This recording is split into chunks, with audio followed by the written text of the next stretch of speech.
So, in the first session, Andy, today we are discussing about solution architecture, solution architect role. So, before I'm getting into solution architect or architecture training or role that we are specifying, first of all, architecture ante ఏంటనేది first of all we must be. అంటే whenever I teach solution architecture, I always say to everyone, layman perspective లోనే నేను explain చేస్తాను. Consider a person is not from IT అనే దృష్టిలోనే start చేస్తాను. ఏదైనా చిన్న చిన్న కరెక్షన్స్ ఎవరికైనా డౌట్స్ ఏమైనా ఉంటే సో దట్ అవన్నీ క్లారిఫై అయిపోతాయి ఇలా చెప్పడం వల్ల. Reason is that. So architecture nothing but technical road map. అంటే రోడ్ మ్యాప్ అని కూడా అనొచ్చు, టెక్నికలే కావచ్చు. రోడ్ మ్యాప్, రోడ్ మ్యాప్ అంటే ఫర్ ఎగ్జాంపుల్ ఇప్పుడు మనం ఒక ఆ, అందరికీ అర్థమయ్యే ఎగ్జాంపుల్ చెప్పాలంటే ఒక బిల్డింగ్ మనం కన్స్ట్రక్ట్ చేస్తాము అనుకుంటే మనకి ల్యాండ్ ఉండాలి. Okay, we bought a piece of land or we have lease the piece of land, bought a piece of land. We require all the necessary material.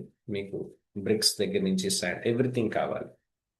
మీకు దాన్ని కడటానికి మీకు మేజనింగ్ పీపుల్ కావాలి. దాంతో పాటుగా మనకి ఫండ్ కావాలి, అంటే కొంత క్యాపిటల్ మనం ఇన్వెస్ట్ చేసి పెట్టుకోవాలి so that we can construct the building. కానీ మీరు దీంట్లో వాడే మెటీరియల్ కానీ మీరు వాడే మీరు పట్టే టైం కానీ దేని మీద ఆధారపడి ఉంటాయి అంటే కాస్ట్ కానీ దేని మీద ఆధారపడి ఉంటాయి? Depends on the kind of design of the building that you're constructing. అంటే ఒక రెసిడెన్షియల్ బిల్డింగ్ కడితే దాని యొక్క డిజైన్, దానికి అయ్యే టైము, దానికి పట్టే కాస్ట్, దానికి వాడే material, quality in terms of the quality. Quality not I'm not diminishing in the quality, but quality in sense the kind of material, the quality material that we're using varies. అంటే ఒక normal ఒక 2 4 ఫ్లోర్ల apartment కడితే ఉండే design వేరు, దాని approach వేరుగా ఉంటుంది. అదే హైరైజ్ అపార్ట్మెంట్స్ కడితే దాని అప్రోచ్ వేరుగా ఉంటుంది. అంటే ఎగ్జాంపుల్ గా చెప్పాలంటే మీకు మీకు తెలియని ఎగ్జాంపుల్ ఏం కాదు ఇది. హైరైజ్ బిల్డింగ్స్ కి మనం బ్రిక్స్ తో మనం కన్స్ట్రక్ట్ చేయం కదండి. అవునండి. బిల్డింగ్ అంతా కూడా కాంక్రీట్ బ్లాక్స్ ఉంటాయి. కాంక్రీట్ బ్లాక్స్ వేసుకుంటే వెళ్ళిపోతాం పై వరకు. ఓకే, అవును. సో అందుకే మీరు హైరైజ్ అపార్ట్మెంట్ లో చూడండి, మేకులు కొడతానికి ఉండదు. ఏదైనా ఉంటే ముందే చెప్పండి అని చెప్తాను. ఎందుకంటే ఇట్స్ ఏ కాంక్రీట్ బ్లాక్స్ అవన్నీ కూడా. అంటే ఎందుకు ఈ క్వశ్చన్ చెప్పాల్సి వస్తుంది అంటే అది రెసిడెన్షియల్ అపార్ట్మెంట్ అయినా గోడ సిమెంట్ పెట్టి బ్రిక్స్ పెట్టి కట్టే విధానం వేరుగా ఉంటుంది. హై రైజ్ అపార్ట్మెంట్ అయితే ఇంజనీరింగ్ వేరుగా ఉంటుంది. Make it very simple, I'm saying this, engineering వేరుగా ఉంటుంది. అలాగే when you are constructing a commercial building, that different, that approach is different. So what I'm trying to say here is end of the day blueprint of the building అనేది చేతిలో లేకుండా, even though you have well experienced people with you, enough capital, మీరేం చేయడానికి కూడా it's nothing but అక్కడ మేజనింగ్ staff, nothing but the ఇక్కడ development team అనుకోవచ్చు, మీరు అలా అనుకోవచ్చు. Okay. So when you want to construct a building, what is required? You need to have a blue print. Blue print ఎన్ని రకాలుగా ఉంటుంది? కనీసం ఒక 10 12 బ్లూ ప్రింట్స్ అవసరం పడతాయి. ఒక చిన్న అపార్ట్మెంట్ వేసుకున్నాం, ఎందుకు? ఎలివేషన్, ఫ్రంట్ ఎలివేషన్ వేరు ఒకటి, లోపల ఇంటర్నల్ ఎలివేషన్ 2, ఫ్లోర్ ప్లాన్ 3, ఆ పర్టికులర్ ఫ్లాట్ ఉంటే ఆ ఫ్లాట్ ప్లాన్ 4, ఇది కాకుండా ప్లంబింగ్ డ్రాయింగ్ 1, ఎలక్ట్రికల్ డ్రాయింగ్స్ 2, ఇది కాకుండా దీని చుట్టుపక్కల ఉన్న ల్యాండ్స్కేప్ డ్రాయింగ్. అంటే కనీసం ఒక 10 12 డ్రాయింగ్స్ ఉంటేనే ఒక బిల్డింగ్ కన్స్ట్రక్ట్ చేయడం కుదురుతుంది. అలాగే now coming back to the application. మనం ఒక అప్లికేషన్ ఎవరికైనా ఒక కస్టమర్కి మనం ఒక అప్లికేషన్ తయారు చేసి ఇవ్వాలి. ఫర్ ఎగ్జాంపుల్ ఒక బ్యాంక్ ఉంది, వాడికి ఒక కోర్ బ్యాంకింగ్ అప్లికేషన్ కావాలి. కోర్ బ్యాంకింగ్ అంటే ఏమిటి? Back and operations. అంటే బ్యాంక్స్ ఏం చేస్తాయి? Banks will take deposits from the customers, against to that they will pay some interest out of that, and వాళ్ళు లోన్స్ ఇష్యూ చేస్తారు. అయితే రకరకాల బిజినెస్ యాక్టివిటీస్ ఉంటాయి వాళ్ళకి. ఈ బిజినెస్ యాక్టివిటీస్ ని, కస్టమర్ రికార్డ్స్ ని మెయింటైన్ చేయడానికి వాళ్ళకి బ్యాక్ అండ్ ఆపరేషన్స్ మెయింటైన్ చేయడానికి ఒక అప్లికేషన్ కావాలి. ఇప్పుడు మీకు రిక్వైర్మెంట్ అంటే మీరు ఇండస్ట్రీలో ఉన్నారు కాబట్టి నేను ఎగ్జాంపుల్ ఆ విధంగా చెప్తాను. మీకు కస్టమర్ రిక్వైర్మెంట్స్ రకరకాలుగా ఉంటాయి. కొంతమంది ఏమంటారంటే నేను కోర్ బ్యాంకింగ్ ఎగ్జాంపుల్గా తీసుకుని, ఒక బ్యాంకింగ్ కస్టమర్ ఎగ్జాంపుల్గా తీసుకుని చెప్తాను. ఒక కస్టమర్ ఉన్నాడు, బ్యాంకింగ్ కస్టమర్. అతని బ్యాక్గ్రౌండ్ ఫస్ట్ తెలుసుకోవాలి. బ్యాంకింగ్ కస్టమర్ లాస్ట్ ఒక 45 సంవత్సరాల నుంచి బ్యాంకింగ్ సర్వీసెస్ లో ఉన్నాడు. కానీ అతను రీజియన్ ఇస్ కంప్లీట్లీ, అతని సర్వీసెస్ అన్ని కూడా ఒక పర్టికులర్ కంట్రీలో ఒక పర్టికులర్ స్టేట్స్ లోనే వాటి సర్వీసెస్ ఉన్నాయి. వాళ్ళ సర్వీసెస్ అది అంటే కోఆపరేటివ్ బ్యాంక్ లాంటిది అనుకోండి. కోఆపరేటివ్ బ్యాంక్ పెద్దగా ఎక్స్పోజర్ ఏముంటుంది, ఉండదు. అవును. 100 సంవత్సరాల నుంచి ఉన్న బిల్డ్ సర్వీసెస్ అయినా వాళ్ళకి ఒకటో రెండో బ్రాంచ్లు ఉంటాయి. వాళ్ళకు అదంతా ఎక్స్పోజర్ అయిపోయి ఉండవు కదా. అదే ప్రైవేట్ బ్యాంక్స్ అయితే గ్లోబల్ వైడ్ ఉండొచ్చు, నేషనల్ గ్లోబల్ వైడ్ ఉండొచ్చు. సో ఒక సర్వీసెస్ ఒక బ్యాంక్ ఉంది, బట్ వాళ్ళ ఆపరేషన్స్ చాలా లిమిటెడ్గా ఉన్నాయి. Even age of the bank ఎక్కువైనా వాళ్ళ సర్వీసెస్ చాలా లిమిటెడ్గా ఉన్నాయి. వాళ్ళకి ఒకటో రెండో బ్రాంచ్లు ఉన్నాయి. ఆ కంట్రీలో ఒక పర్టికులర్ స్టేట్లోనే వాళ్ళ ఆపరేషన్స్ ఉన్నాయి, ఒకటే స్టేట్లో ఆపరేషన్స్ ఉన్నాయి. సో వాళ్ళు ఏంటంటే ఒక 4-5 బ్రాంచెస్ ఉన్నాయి. Last couple of years they are maintaining. ఆ బ్యాక్ ఎండ్ ఆపరేషన్స్ చేయడానికి వాళ్ళు ఏంటంటే వాళ్ళు already old legacy application, mainframe based applications వాడుతున్నారు. వాళ్ళు మన దగ్గరికి వచ్చారు అంటే వాళ్ళకి ఒక రిక్వైర్మెంట్ ఉంది. ఏమిటి? వాళ్ళకి ఇప్పుడున్న ప్రెసెంట్ మార్కెట్తో కాంపీట్ అవ్వాలి అనేది వాళ్ళకున్న ఆలోచన. ఎందుకంటే ఇట్స్ ఏ ఓల్డ్ జనరేషన్ మీద నడుస్తోంది. ఇది ఇది లెగసీ బిజినెస్. అది వాళ్ళ ఫాదర్స్ దగ్గర నుంచి నడుస్తుంది. Now young generation came. Young generation wants to scale up their business. అంటే వాల్యూమ్, అంటే ఇప్పటి వరకు ట్రస్టెడ్ లిమిటెడ్ కస్టమర్స్ తో బిజినెస్ రన్ అవుతుంది. వాళ్ళు ఏంటంటే young generation always think in a different innovative way. They want to scale up and they want to compete with other competitors in the banking sector. వాళ్ళు ఏంటంటే scaling of operations. Next మన operations different different ఏరియాస్లోకి మనం ప్లేసెస్లోకి move అవుదాం. At the same time multiple services ఇద్దాం. అంటే multiple services అంటే ఎవరికైనా demat account కావాలంటే మనం ఓపెన్ చేద్దాం, వాళ్ళ పోర్ట్ఫోలియోస్ కావాలంటే మనం మెయింటైన్ చేద్దాం, వాళ్ళకి స్టాక్కి సంబంధించి మ్యూచువల్ ఫండ్కి సంబంధించి ఏమైనా అడ్వైజరీ కావాలంటే మనం ఇద్దాం. ఇలాంటి ఆలోచనలో ఉన్నారు అనుకుందాం. అంటే అజంప్షన్ బేసిస్లో చెప్తున్నాను. ఏదైనా ఒక కంపెనీ అనుకోండి. వీళ్ళేంటి, వీళ్ళకి ఇప్పుడు they want to scale up their infrastructure. అంటే ఆలోచన ఉంటే సరిపోదు, దానికి ఒక ప్లానింగ్ ఉండాలి. ఆ ప్లానింగ్ని ఇంప్లిమెంట్ చేయాలి. దాన్ని ఇంప్లిమెంట్ చేయడానికి వాళ్ళకి మనీ కావాలి, మ్యాన్ పవర్ కావాలి, ఉన్న మ్యాన్ పవర్ సపోర్ట్ చేయాలి, కొత్త మ్యాన్ పవర్ కావాలి. వీటన్నిటితో పాటు వాళ్ళకున్న infrastructure in terms of the technology I'm referring to that has to B upgraded to the next level. అంతే కదా. ఇప్పుడు మనం ఎస్. ఇప్పుడు ముందు క్వార్టీ కీప్యాడ్ వాడేవాళ్ళం. ఇప్పుడు ఎందుకు మనం ఆండ్రాయిడ్ ఫోన్స్, ఐఫోన్స్ వాడాల్సి వస్తుంది? మన అవసరం పెరిగింది, మన ఇంపార్టెన్స్ పెరిగింది. ఇంతకుముందు లగ్జరీ, ఇంతకుముందు 10-15 సంవత్సరాల క్రితం ఆండ్రాయిడ్ ఫోన్ లగ్జరీ. ఈరోజు అవసరం అయిపోయింది, 100% అవసరం అయిపోయింది. ఎందుకంటే అది లేకుండా బయటకు వెళ్ళే పరిస్థితులు లేకుండా అయిపోయింది ఇన్ ఆల్ మీన్స్. అంతే. సో ఒకప్పుడు లగ్జరీ, ఈ రోజు మీకు ఇది కంఫర్ట్ అయింది, రేపు ఇది నెసెసిటీ కూడా అవుతుంది. మనకి నెసెసిటీ, ఈ రోజు నెసెసిటీ కండిషన్లో ఉన్నాం.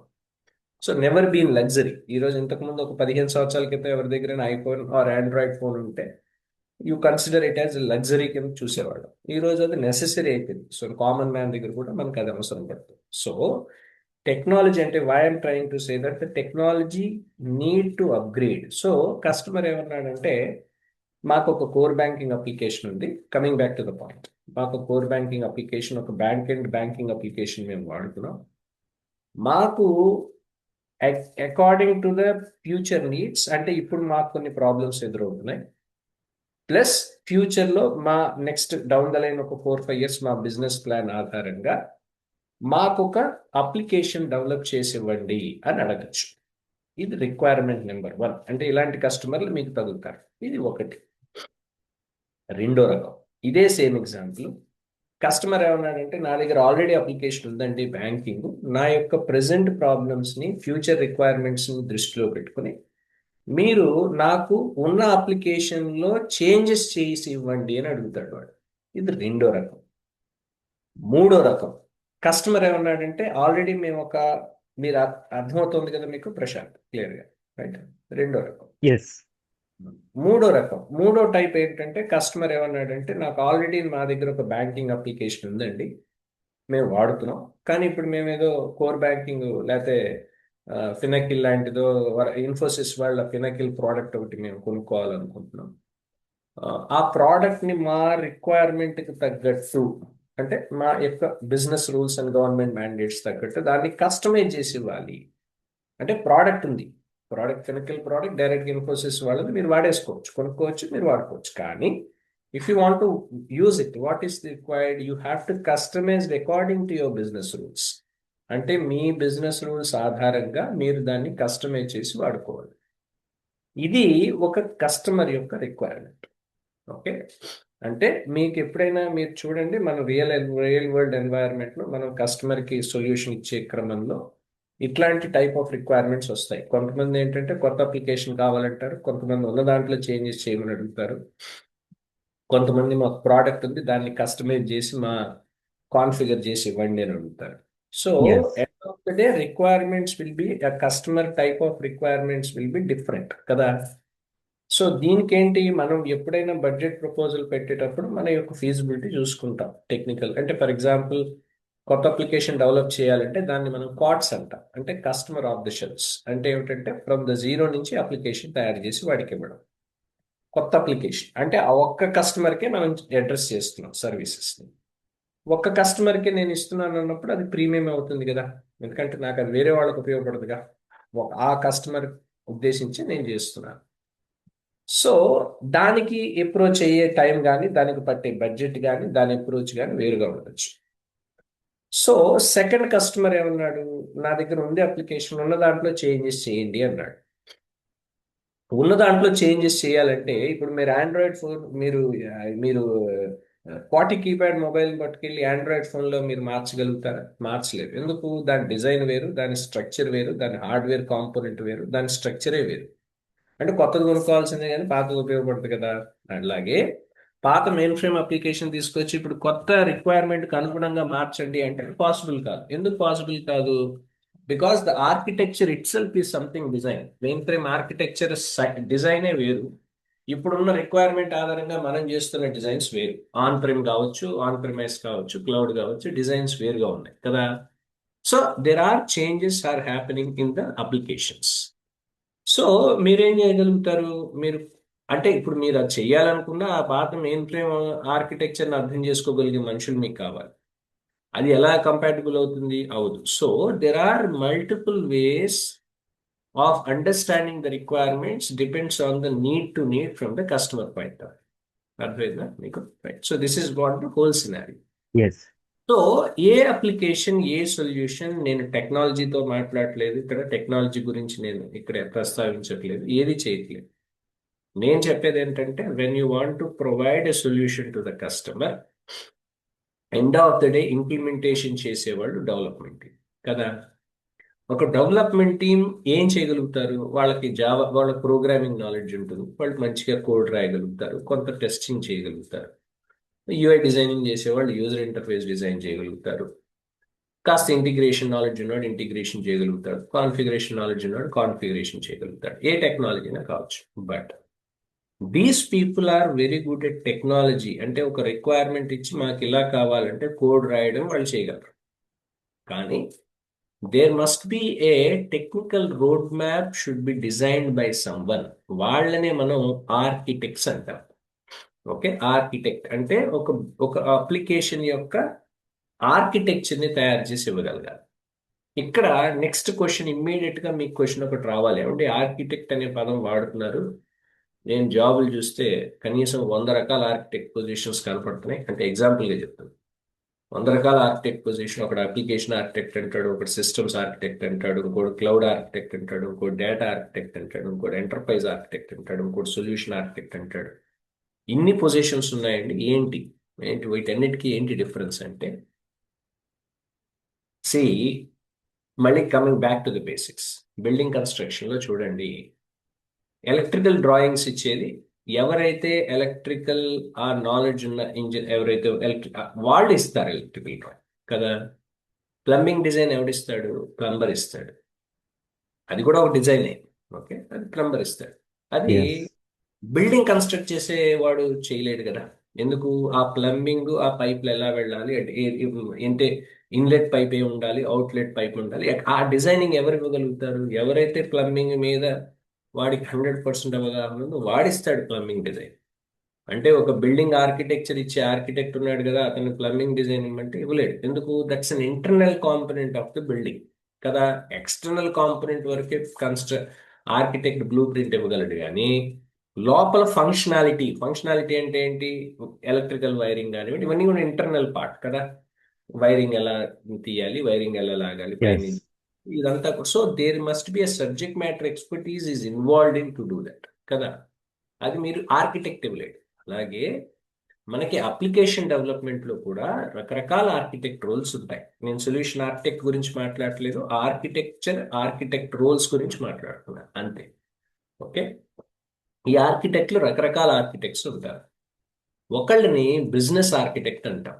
బిజినెస్ ఆర్కిటెక్ట్ అంటే ఏమిటంటే వాడికి బిజినెస్ మీద అవగాహన ఉండాలి, అంటే ఫంక్షనల్ సైడ్ అవగాహన ఉండాలి. అంటే ఈ బిజినెస్, ఫర్ ఎగ్జాంపుల్ ఒక బ్యాంకింగ్ కస్టమర్ ఉంటే ఈ బ్యాంక్ ఏంటి, ఎప్పుడు స్టార్ట్ చేశారు, వీళ్ళ ఆపరేషన్స్ ఏంటి, వీళ్ళ యొక్క స్ట్రెంగ్స్ ఏంటి, వీళ్ళ యొక్క వీక్నెసెస్ ఏంటి, వీళ్ళకున్న కస్టమర్స్ ఎవరు, వీళ్ళు ఏ సర్వీసెస్ ఇస్తున్నారు, ఓకే, వీళ్ళ యొక్క కాంపిటీటర్స్ ఎవరు, ఇవన్నీ కూడా వాళ్ళకు ఒక కంప్లీట్ గా ఫంక్షనల్ అవగాహన ఉండాలి. వాళ్ళనే మనం బిజినెస్ ఆర్కిటెక్ట్స్ అంటాం. వీళ్ళ గోల్ ఏంటి, వీళ్ళ విజన్ ఏంటి, వీళ్ళ మిషన్ ఏంటి, వీటన్నిటి మీద కంప్లీట్ అవగాహన ఉండాలి. వాళ్ళని మనం బిజినెస్ ఆర్కిటెక్ట్స్ అంటాం. అంటే business architects are completely functional side. అంటే బిజినెస్ అనలిస్ట్ రోల్స్ లోకి వచ్చే వాళ్ళందరూ బిజినెస్ ఆర్కిటెక్ట్స్ కిందకి వస్తారు. బిజినెస్ సైడ్, ఫంక్షనల్ సైడ్ పనిచేస్తారు చూసారా, బిజినెస్ అనలిస్ట్ లాంటి వాళ్ళందరూ కూడా బిజినెస్ ఆర్కిటెక్ట్ సైడ్ వస్తారు. ఎందుకంటే కనుక they must be having the knowledge over the functionality. అంటే ఒక బిజినెస్ యొక్క ఫంక్షనాలిటీ తెలియాలి. వాళ్ళని బిజినెస్ ఆర్కిటెక్ట్స్ అంటాం. వీళ్ళు ఒక టైప్. రెండోది సిస్టమ్స్ ఆర్కిటెక్ట్ అంటాం. అంటే జనరల్ గా దీన్ని మనం రెండు రకాలుగా డివైడ్ చేస్తాం. మనం సొల్యూషన్ సైడ్ ఆర్కిటెక్చర్స్ వేరు, ఎంటర్ప్రైజ్ ఆర్కిటెక్ట్స్ వేరు, రెండు ఉంటాయి. ఒక్క నిమిషం, ఇక్కడ ఓకే. వర్డ్ డాక్యుమెంట్ లో రాస్తాను, మీకు ఒక ఐడియా వస్తుంది. అంటే నా దగ్గర డయాగ్రామ్ ఉంది, అదే చూపించేస్తానండి. అదే ఓకే.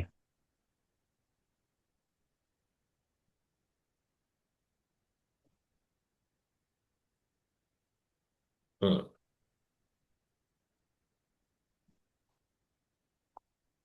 ఉమ్, ఇది ఈ డయాగ్రామ్ చూస్తే మీకు అర్థమైపోతుంది. ఇప్పుడు రకరకాల ఆర్కిటెక్ట్ రోల్స్ ఉంటాయని చెప్పాను, బిజినెస్ ఆర్కిటెక్ట్ రోల్స్ ఉంటాయని చెప్పాను కదా. అట్లానే జనరల్ గా ఆర్కిటెక్ట్ రోల్స్ ని హై లెవెల్లో రెండు రకాలుగా డిఫైన్ చేస్తాం మనం. ఒకటి ఎంటర్ప్రైజ్ ఆర్కిటెక్ట్ రోల్ అంటాం, రెండు సొల్యూషన్ ఆర్కిటెక్ట్ రోల్ అంటాం. నెక్స్ట్ క్వశ్చన్ ఏంటండి, ఈ డిఫరెన్స్ ఏంటి రెండింటి మధ్యన అంటే, ఎంటర్ప్రైజ్ ఆర్కిటెక్ట్ అంటే ఎవరంటే who will be having complete understanding over the enterprise. అతన్ని ఎంటర్ప్రైజ్ ఆర్కిటెక్ట్ అంటాం మనం. ఓకే. ఎంటర్ప్రైజ్ అంటే కంప్లీట్ గా ఒక ఒక ఒక బిజినెస్ మోడల్. అంటే that enterprise architect are the people who should be understanding and who should have an understanding over the business strategy of the enterprise. అంటే ఒక బ్యాంకింగ్ సిస్టమ్ యొక్క బిజినెస్ మోడల్ గురించి, ఐటీ స్ట్రాటజీ గురించి, వాళ్ళ యొక్క long term goals ఏముంటాయి, ఆ long term goals ని మనం ఐటీతో ఎలా ఎనేబుల్ చేయాలి, వాళ్ళ యొక్క ఎంటర్ప్రైజ్ గవర్నెన్స్ స్ట్రక్చర్, అంటే ఏ ఏరియాలో ఆపరేషన్ చేస్తున్నారు వాళ్ళ, అంటే జియోగ్రఫికల్ ఏరియా, అక్కడ ఉన్న రూల్స్ అండ్ రెగ్యులేషన్స్ ఏంటి, వీటన్నిటి మీద కంప్లీట్ అవగాహన ఉండే వాళ్ళని ఎంటర్ప్రైజ్ ఆర్కిటెక్ట్స్ అంటాం. ఓకే.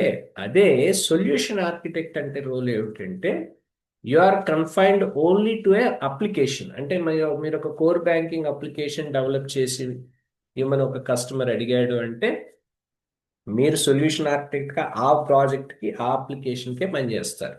దానికి సంబంధించిన టెక్నికల్ డిజైన్, దానికి సంబంధించిన డాక్యుమెంటేషన్, దానికి ఎదురవుతున్న బిజినెస్ ప్రాబ్లమ్స్, దానికి టెక్నికల్ సొల్యూషన్ మీరు ఏమి ఇద్దాం అనుకుంటున్నారు. So being a solution architecture or architect roles ఏంటంటే, it's confined only to the specific project. You are not relating to the complete enterprise. ఏమిటండి డిఫరెన్స్ అంటే, ఇప్పుడు మీరు ఒక కోర్ బ్యాంకింగ్ అప్లికేషన్ డెవలప్ చేస్తున్నారు, మీరు ఆ కోర్ బ్యాంకింగ్ అప్లికేషన్ డెవలప్ చేయడం మీదే మీ ఫోకస్ ఉంటుంది. ఓకే. ఇది ఏ విధంగా ఎంటర్ప్రైజ్ యొక్క లాంగ్ టర్మ్ ఆబ్జెక్టివ్స్ ని డిఫైన్ చేయాలనేది మీ పని కాదు, అది ఎవరి పని? That is the role of an enterprise architect. అంటే ఏది ఫస్ట్, ఏది నెక్స్ట్, ఏది ఎక్కువ ఏది తక్కువ అని నేను చెప్పను, బట్ సింపుల్ గా అర్థం అవ్వాలంటే ఎంటర్ప్రైజ్ ఆర్కిటెక్ట్స్ పైన ఉంటారు, సొల్యూషన్ ఆర్కిటెక్ట్ నెక్స్ట్ లెవెల్లో ఉంటారు. అంటే లెవెల్ గురించి నేను మాట్లాడలేదు. సొల్యూషన్ ఆర్కిటెక్ట్ అనేవాడు ఒక అప్లికేషన్ కే లేదా ఒక సొల్యూషన్కే పరిమితమై ఉంటారు. ఎంటర్ప్రైజ్ ఆర్కిటెక్ట్స్ అంటే ఏంటంటే హోల్ ఎంటర్ప్రైజ్కి రిలేట్ అయి ఉంటారు. అంటే ఏంటంటే కంప్లీట్ వాళ్ళకి end to end understanding over the complete business of the business model గురించి తెలియాలి. ఎందుకు బిజినెస్ మోడల్ గురించి తెలియాలి అంటే, ఫర్ ఎగ్జాంపుల్ ఒక ఆర్గనైజేషన్ ఉందనుకోండి. ఆర్గనైజేషన్లో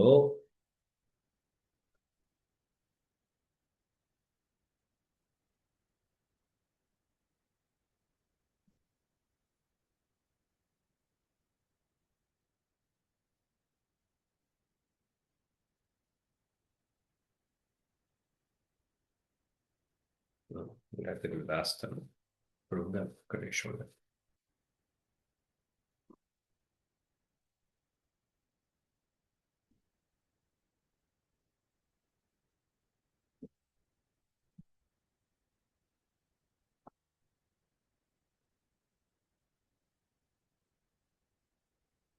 ఇది ఒక ఎంటర్ప్రైజ్ వ్యూ అండి. అంటే ఒక ఎంటర్ప్రైజ్ అంటే ఒక బిజినెస్ చూస్తే మీకు కనిపిస్తుందా? ఓకే.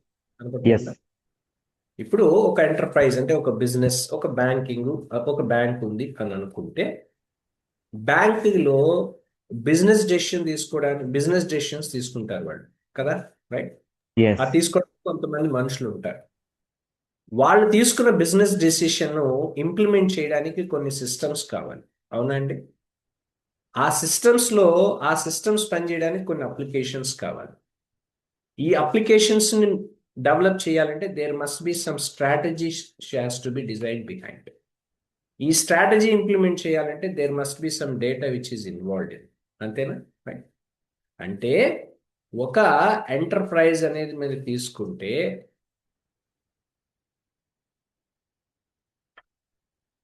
ఒక వర్డ్ డాక్యుమెంట్ తీసుకుంటాను, ఒక్క నిమిషం.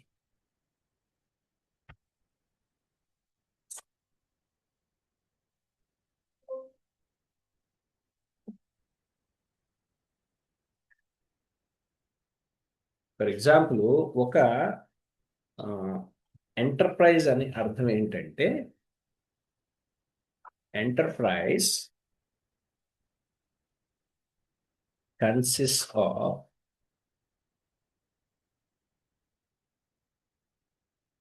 people, processes,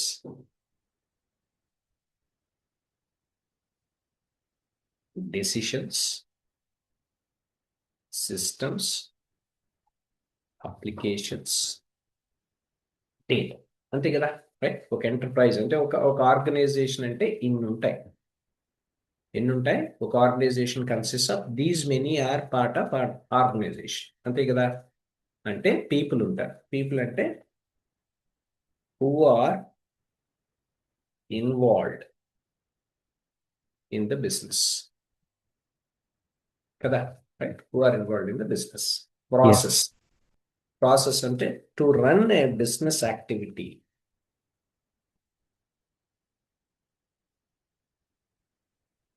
you need some processes కదండి, రైట్? సమ్ ప్రాసెసెస్ కావాలి, అంతే అవును. కదా, right? Decisions to run their business now and foresee the future needs. Okay, there must be some decisions to be taken. ఇందాకే మీకు ఎగ్జాంపుల్ ఆల్రెడీ చెప్పాను. ఏం చెప్పాను మీకు? ఫర్ ఎగ్జాంపుల్ ఒక ఒక ఒక లెగసీ బ్యాంకింగ్ బిజినెస్ ఉంది. వాళ్ళు ఏంటంటే they want to scale up, next లెవెల్కి వెళ్ళాలన్న ఆలోచనలో వాళ్ళు ఉన్నారు. అంటే డెసిషన్ తీసుకుంటే సరిపోదు కదా, ఆ డెసిషన్ని అవును. వాళ్ళు గ్రౌండ్ లెవెల్లో ఇంప్లిమెంట్ చేయాలి. అంటే వాళ్ళ సిస్టమ్స్ దానికి తగ్గట్టు ఎనేబుల్ అవ్వాలి, వాళ్ళ ఇన్ఫ్రాస్ట్రక్చర్ దానికి తగ్గట్టు ఎనేబుల్ అవ్వాలి, ఆ సిస్టమ్స్ ఇన్ఫ్రాస్ట్రక్చర్ తగ్గట్టు వాళ్ళ టీము దాన్ని అడాప్ట్ చేసుకోగలగాలి. అంటే పాత టెక్నాలజీ నుంచి కొత్త టెక్నాలజీలోకి వెళదామని ఆలోచన నుండి డబ్బులు ఉంటే సరిపోదు, దాన్ని ఇంప్లిమెంట్ చేయగలగాలి. ఆ ఇంప్లిమెంట్ చేసిన దాన్ని మీ యొక్క టీం దాన్ని అడాప్ట్ చేసుకుని ఈ కొత్త సిస్టమ్స్, ఈ కొత్త ప్రాసెస్ని అడాప్ట్ చేసుకోవడానికి దానికోసం మళ్ళీ వాళ్ళని మోటివేట్ చేయాలి, మోటివేషన్ క్లాసులు పెట్టాలి, ఈ కొత్త సిస్టమ్స్ ఎందుకు ఉపయోగం మనకి చెప్పాలి. దానికోసమే మీరు అంతా ఒకసారి చేయరు, మీరు ముందు ఒక 10% చేస్తారు, దాని యొక్క పాజిటివ్ నెగిటివ్ రిజల్ట్స్ చూస్తారు, దాన్ని మళ్ళీ మీరు కరెక్షన్స్ చేసుకుంటారు, అది స్ట్రీమ్ లైన్ అయిన తర్వాత ఇంకొక పార్ట్లోకి వెళ్తారు కదా. అంటే డెసిషన్ తీసుకుని దాన్ని ఇంప్లిమెంట్ చేయడానికి there are lot of things that are to be taken care of. అంతే కదండి, అవునా కదా, రైట్.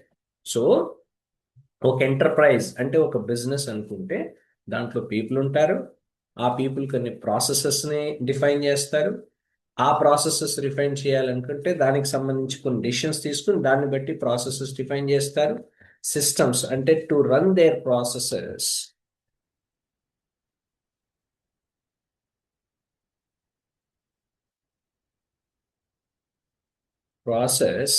దే రిక్వైర్ సిస్టమ్స్ అంటే అది సాఫ్ట్వేర్ అప్లికేషన్, ల్యాప్టాప్లు అన్ని అనుకోండి. ఓకే, సిస్టమ్స్ అంటే ఇన్ఫ్రాస్ట్రక్చర్.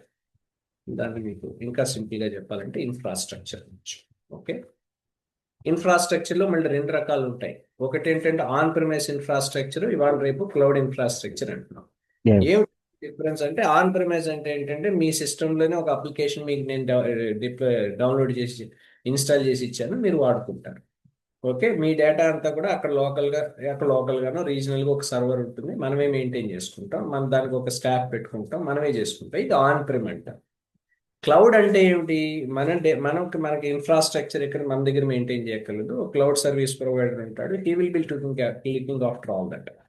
కాకపోతే ఏంటంటే మనం సర్వీస్ వాడుకోవడానికి ఇంత మనం పే చేస్తాం, వర్చువల్గా అన్నీ ఉంటాయి, డిప్లాయ్మెంట్స్ అన్ని వర్చువల్గా ఉంటాయి, everything will be updated in the virtual environment. దాని డిఫరెన్స్. సో ఇన్ఫ్రాస్ట్రక్చర్ ఉండాలి, నెక్స్ట్ అప్లికేషన్స్ ఉండాలి. అంటే to run our business activities,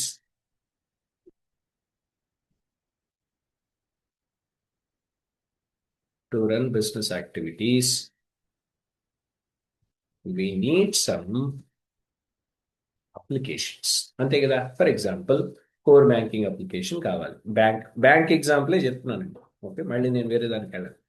as of bank core banking application కావాలి. ఓకే, తర్వాత వాళ్ళకు ఒక సిఆర్ఎం అప్లికేషన్ కావాలి, సేల్స్ ఫోర్స్ డైనమిక్స్ లాంటిదో, వాళ్ళకు ఒక ఈఆర్పి సాఫ్ట్వేర్ కావాలి, ఎస్ఐపి లాంటిదో లేకపోతే పీపుల్ సాఫ్ట్వేర్ బార్ లాంటిదో కావాలి. అది కాకుండా వాళ్ళకి పేరోల్ మేనేజ్మెంట్ లేకపోతే ఎస్ఐపి సక్సెస్ ఫ్యాక్టర్స్ లో వర్క్ డేనో ఇంకోటి కావాలి. ఇట్లా కొన్ని కనీసం ఒక 10-20 అప్లికేషన్స్ కావాలి. ఎక్కడ, ఒక కంపెనీ, ఒక బ్యాంక్లో.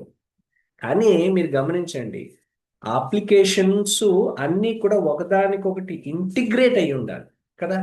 yes, ఇప్పుడు క్యాషియర్ కూర్చుని అకౌంట్ నెంబర్ కొట్టి మీ బ్యాలెన్స్ ఎంత ఉందని చెప్పాడు. ఓకే, ఇదే అకౌంట్ నెంబర్ ఆధారంగా ఎవరైనా ఒక లోన్ అప్లై చేస్తే ఇదే అకౌంట్ నెంబర్ ఆధారంగా లోన్ డిపార్ట్మెంట్ ఏం చేస్తుంది, ఈ పర్సన్ ఎంత మెయింటైన్ చేస్తున్నాడు బ్యాలెన్స్, ఇతను ఫైనాన్షియల్, దాన్ని బట్టి వాళ్ళు లోన్ ఇస్తాడు. అంటే ఇదే ఒకటే డేటా, ఒకటే కస్టమర్ డేటాని రకరకాల పీపుల్, రకరకాల రోల్స్ లో ఉన్న వాళ్ళు యాక్సెస్ చేసుకోగలుగుతారు. అంటే ఇప్పుడు మీరు సొల్యూషన్ ఆర్కిటెక్ట్ అంటే ఏంటి, మీరు ఒక కోర్ బ్యాంకింగ్ అప్లికేషన్ ఒకటే డెవలప్ చేస్తున్నారు, దాంట్లో ఉన్న లేయర్స్ గురించే మాట్లాడుతున్నారు. ఎంటర్ప్రైజ్ ఆర్కిటెక్ట్ అంటే ఏం చేయాలి, ఈ అప్లికేషన్ ఇంకా వేరే ఏ అదర్ అప్లికేషన్స్ తో ఇంటిగ్రేట్ అయ్యి ఉంది, లార్జర్ స్కేల్లో చూడాలి ఎంటర్ప్రైజ్ ఆర్కిటెక్ట్స్ అనేవాళ్ళు. okay, సీనియర్ లెవెల్లో సొల్యూషన్ ఆర్కిటెక్ట్స్ కూడా మనం చూసుకోవాలి, ఎందుకంటే కోర్ బ్యాంకింగ్ అప్లికేషన్ ఒకటే కాదు, దీనికి డిపెండెన్సీస్ చూసుకోవాలి. అంటే దీని డిపెండెన్సీస్ ఏమిటి ఉంటాయి అంటే, ఈ కోర్ బ్యాంకింగ్ అప్లికేషన్ పర్ఫెక్ట్ గా పనిచేయాలంటే డిపెండెన్సీస్ ఏమి ఉండొచ్చు. ఫర్ ఎగ్జాంపుల్ మీరు ఒక రిటైల్ స్టోర్కి వెళ్ళారు, మీరు ఒక 4 ప్రోడక్ట్లు కొన్నారు, వెళ్ళి బిల్లింగ్ కౌంటర్ దగ్గర కూర్చున్నారు. బిల్లింగ్ కౌంటర్ వాడు ఏం చేశాడు, వాడు ఇలా స్కాన్ చేసేసేసి స్కాన్ అవ్వట్లేదండి అని చెప్పి మాన్యువల్గా ఎంటర్ చేశాడు. ఎందుకంటారు, అక్కడ బిల్లింగ్, దాన్నే పిఓఎస్ మెషిన్ అంటాం. ఆ పిఓఎస్ మెషిన్ ప్రాపర్గా పనిచేయాలంటే ఏం జరగాలి, దెర్ ఇస్ ఎ డిపెండెన్సీ. ఏం డిపెండెన్సీ, దీనికి ఒక ఇన్వెంటరీ మేనేజ్మెంట్ సిస్టమ్ కనెక్ట్ అయి ఉండాలి. ఆ ఇన్వెంటరీ మేనేజ్మెంట్ సిస్టంలో ఎప్పటికప్పుడు ఇన్వెంటరీ అంటే ప్రోడక్ట్స్ కేటగిరీ అంతా కూడా ప్రాపర్గా ఉన్నప్పుడే ఇక్కడ బిల్లింగ్ చేసేవాడికి ఇబ్బంది రాదు. లేకపోతే ఏమవుతుంది, ఒక్కొక్క ప్రోడక్ట్ వాళ్ళు అప్డేట్ చేయలేదు అనుకోండి, స్కాన్ చేస్తే ఆ స్కానింగ్ లో అక్కడ మీకు ప్రోడక్ట్ నేమ్ దొరకదు. మీరు గమనిస్తే ఎప్పుడైనా రిటైల్ స్టోర్కి వెళ్తే స్కాన్ అవ్వట్లేదండి ప్రాపర్గా, అంటే ఇది కనిపించట్లేదు, ఈ ప్రోడక్ట్ వేరే ప్రోడక్ట్ తీసుకురండి అంటుంటాడు. మీరు గమని వేరే ఇంకో బిస్కెట్ ప్యాకెట్ తీసుకురండి, ఇది కాదంటాడు. అంటే there must be an integration among all. Okay, ఇదే బిల్లింగ్ సిస్టమ్ వాళ్ళ పేరోల్ సిస్టమ్తో కనెక్ట్ అయి ఉంటుంది. అందుకే చూడండి, వాడు ఎప్పుడు లాగిన్ అయ్యాడు, వాడు ఎప్పుడు లాగౌట్ అయ్యాడు, ఎన్ని గంటలు పని చేశాడు, దాన్ని బట్టి వాడికి బిల్లింగ్, వాడికి శాలరీ అనేది దాంట్లో శాలరీ డిడక్షన్ ఇవ్వడమా, శాలరీ ఫుల్ శాలరీ ఇవ్వడమా, లేదా శాలరీ మీద ఎక్స్ట్రా ఏమైనా పని చేసాడో ఓవర్ టైం, అవన్నీ ఎక్కడ అవుతాయి? దీనికి ఒక టైం ట్రాకింగ్కి కనెక్ట్ అయి ఉండాలి పేరోల్కి కదా. అంటే ఒక బిజినెస్ రన్ అవ్వాలి అంటే ఇండివిజువల్ అప్లికేషన్స్ రకరకాల రీజన్స్తో అవసరం పడుతుంది, కానీ all these applications must be integrated. దానికోసం ఏం చేయాలి? మనం రకరకాల సిస్టమ్స్ ఉండాలి. ఈ అప్లికేషన్స్లో you are required to manage the data. Okay, yes, there is some data which must be used, అంటే మీరు ఇన్సర్ట్ చేస్తున్నారు, దాన్ని వాడుతున్నారు. Okay, which must be used for multiple purposes కదండి, అంతే కదా. అవునండి. డేటా ఫ్లో అలా అంటే seamless data flow across systems must happen. ఇది లార్జర్ స్కేల్లో ఎంటర్ప్రైజ్ అంటాం. అర్థమైందా మీకు? ఎంటర్ప్రైజ్ ఆర్కిటెక్ట్కి ఒక సొల్యూషన్ ఆర్కిటెక్ట్కి ఉన్న తేడా ఏంటంటే, ఒక సొల్యూషన్ ఆర్కిటెక్ట్ అంటే జస్ట్ ఒక అప్లికేషన్ యొక్క సొల్యూషన్ ఇవ్వడం కోసమే మీరు కన్ఫైన్ ఉంటారు. But whereas when it comes to the enterprise architect roles ఏంటంటే, enterprise architects again coming back to the point, when you see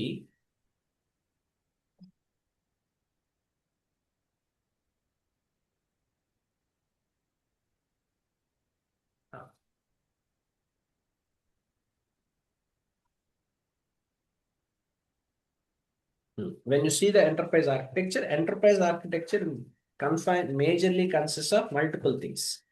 ఏమేం కావాలి దీనికోసం enterprise architecture?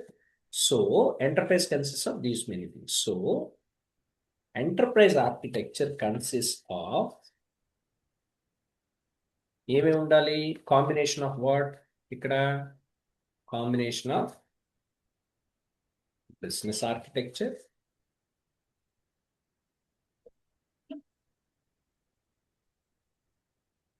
consists of systems architecture,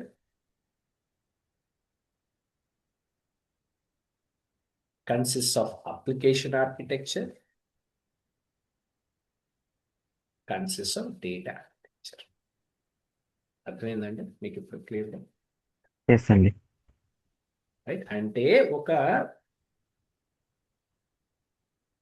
ఒక ఎంటర్ప్రైజ్ ఆర్కిటెక్చర్ అర్థం చేసుకోవాలి, లేదా ఒక ఎంటర్ప్రైజ్ ఆర్కిటెక్చర్ అండర్స్టాండింగ్ అంటే enterprise architecture consist of multiple things. Business architecture it consist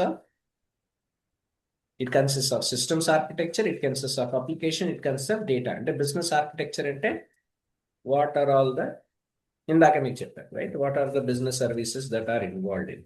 okay, వాళ్ళ యొక్క కస్టమర్లు, వాళ్ళ సర్వీసెస్, వాళ్ళ కాంపిటీటర్స్, వాళ్ళ critical success factors, complete functional element of the business architecture you must be aware of. Adi okati.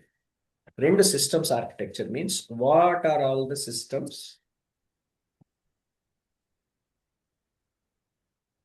they are using and how these are interconnected.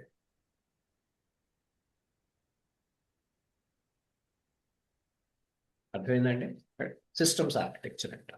ఎందుకు? ఏదైనా ఒక సిస్టంలో ఏదైనా చేంజ్ వస్తే, ఫర్ ఎగ్జాంపుల్ ఇప్పుడు నేను మీకు ఎలా చెప్తానంటే, ఒక బ్యాంక్ వాడే ఉన్నాడు, వాడు కోర్ బ్యాంకింగ్ ఆన్ ప్రిమైస్ వాడుతున్నాడు. వాడికి ఇప్పుడు ఒక సిఆర్ఎం అప్లికేషన్ కావాలి అని ఉన్నాయి. సిఆర్ఎం సేల్స్ ఫోర్స్ డైనమిక్స్ కొందాం అనుకున్నాడు. ఇక్కడ sales force dynamics cloud application, on prime కాదు అనుకోడు. అవును. ఇప్పుడు క్లౌడ్ కొనుక్కుంటే సరిపోదు, ఆ క్లౌడ్ ని ఇక్కడ ఉన్న ఆన్ ప్రిమైస్ సిస్టమ్ తో ఇంటిగ్రేట్ చేయాలి. అంటే ఇంటిగ్రేట్ చేసుకోవాలి కదా. అంటే ఆన్ ప్రిమ్ టు ఆన్ ప్రిమ్ అవ్వచ్చు, ఆన్ ప్రిమ్ టు క్లౌడ్ కావచ్చు, క్లౌడ్ టు క్లౌడ్ కావచ్చు కదా. రైట్, అవునా కదా? ఇప్పుడు మీ కంపెనీలో మీరు బ్యాంకింగ్ ఒక 10 అప్లికేషన్లు వాడుతున్నారంటే 10లో ఒక 6 ఏమో ఆన్ ప్రిమే ఉన్నాయి, ఒక 4 క్లౌడ్ వాడుతున్నారు. ఆన్ ప్రిమే ఉన్నాయి అంటే ఇది చాలా కాలం నుంచి మీరు వాడుతున్నారని అర్థం, అంతే కదా. ఆన్ ప్రిమ్ అంటే ఇప్పుడు క్లౌడ్ వాడుతున్నారంటే ఏమిటంటే అవన్నీ కూడా రీసెంట్ అప్లికేషన్స్. ఇప్పుడున్న మార్కెట్ అండర్స్టాండింగ్ ప్రకారం చూస్తే నేను క్లౌడ్ అప్లికేషన్ వాడుతున్నాం అంటే అది రీసెంట్గా ఈ మధ్య కాలంలో మీరు డెవలప్ చేసుకున్నదో వాడుకున్నదో అయి ఉండాలి. నేను ఆన్ ప్రిమ్ వాడుతున్నాను అంటే దాని అర్థం ఏంటంటే మెజారిటీ టైమ్స్ అవి ఎప్పటి నుంచో ఫ్రమ్ ఓల్డెన్ డేస్ మనం వాడుతున్న అప్లికేషన్స్ కింద లెక్క, అంతే కదా, రైట్.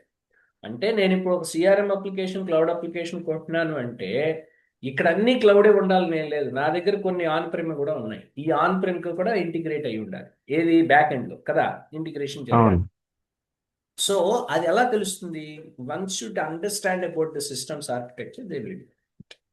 అంటే ఏ రకరకాల, అంటే నేను ఇందాక చెప్పిన ఒక 10 సిస్టమ్స్, 10 అప్లికేషన్స్ ఉన్నాయి. 10 అప్లికేషన్స్కి మనం ఒక 4 ఏమో ఆన్ ప్రిమ్, 6 ఏమో ఆన్ ప్రిమ్ వాడుతున్నాం, 4 క్లౌడ్ ఇంటిగ్రేట్. ఇవన్నీ కూడా integration, that's called systems architecture. Applications architecture అంటే ఏంటంటే what are all the applications are we using,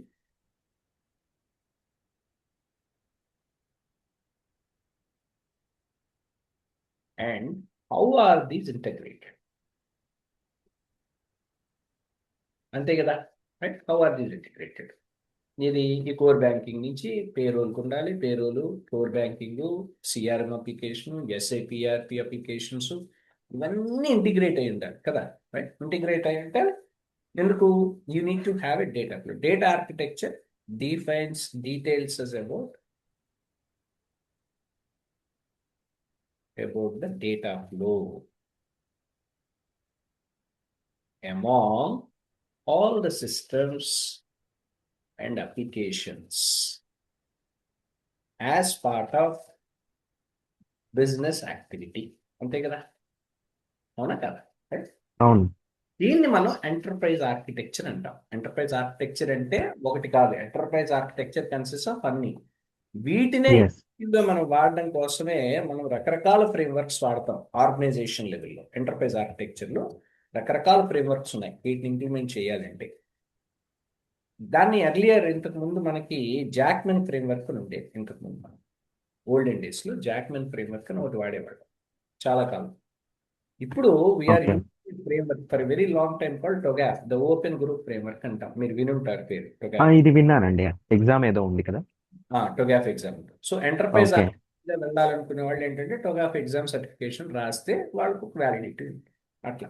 okay, అంటే ఏదో ఒక ఫ్రేమ్వర్క్ వాడి ఈ ఎంటర్ప్రైజ్ ఆర్కిటెక్చర్ని ఒక ఆర్గనైజేషన్లో డెవలప్ చేయాలి. సో వీళ్ళని ఎంటర్ప్రైజ్ ఆర్కిటెక్ట్స్ అంటాం. అంటే అందరు ఎంటర్ప్రైజ్ ఆర్కిటెక్ట్కి టొగాఫ్ సర్టిఫికేషన్ ఉంటుందా అండి అంటే ఉండాలని లేదు. అవసరార్థం కొంతమంది టొగాఫ్ సర్టిఫికేషన్ రాస్తారు, కొంతమంది టొగాఫ్ సర్టిఫికేషన్ లేకుండా కూడా ఎంటర్ప్రైజ్ ఆర్కిటెక్ట్గా పనిచేస్తూ ఉంటారు కంపెనీలో. రకరకాల కారణాలు ఉంటాయి దానికి, దాని గురించి మనకు ప్రస్తుతం దాని గురించి మనకు అనవసరం. So true. This is what something we should understand the difference between enterprise architect to solution architect. అర్థమైందండి, right. So as an enterprise architect you will be focusing more on the enterprise strategy and enterprise overall blueprint of the company. ఏంటంటే దాని వాళ్ళ cross functional global operations కానివ్వండి. Okay, you will be focusing more on the process architectures, technology standards of the company లెవెల్లో. Okay, company లెవెల్లో this is all something as an enterprise architect you will be focusing. At the same time, enterprise architects majorly interact with these people. ఎవరు? CIOs తో, CTOs తో, leadership team తో, వీళ్ళతో integrate అవుతారు. ఎవరు? Enterprise architect. అంటే enterprise architect యొక్క stake holders ఎవరు అంటే కనుక వీళ్ళు. ఎవరు? ఎగ్జిక్యూటివ్ టీమ్ ఎవరైతే ఉంటారో వాళ్ళు. Okay. Now, but when it comes to the solution architect role, our focus is only on the application side. Okay, we are focusing only on the application. A components వాడుతున్నాం, ఏ API వాడాలి, micro services వాడాలా, event driven architecture వాడాలా. Okay, ఇవన్నీ ఇప్పుడు మీరు ఇంతకు ముందు అడిగారే నన్ను సాగా డిజైన్ ప్యాటర్న్. ఓకే, సో వీటన్నిటికీ సంబంధించి ఇవన్నీ కూడా this is what solution architect something will be focusing more. As a solution architect, who are our stakeholders? This project management team, developer team, వీళ్ళందరూ కూడా సొల్యూషన్ ఆర్కిటెక్ట్ కి స్టేక్ హోల్డర్స్ కిందకి వస్తారు. ఇది మేజర్ గా difference between enterprise architect solution architect. So అలాగే మీకు ఏంటంటే ఆర్గనైజేషన్ లెవెల్లో రకరకాల ఆర్కిటెక్ట్ రోల్స్ ఉంటాయి. కొంతమంది ఎంటర్ప్రైజ్ ఆర్కిటెక్ట్ అంటారు, cloud architect, systems architect, data architect, different roles. This is what generally. First of all, basically, you have to understand about the architecture and architecture functions. Understood? Okay. Clear?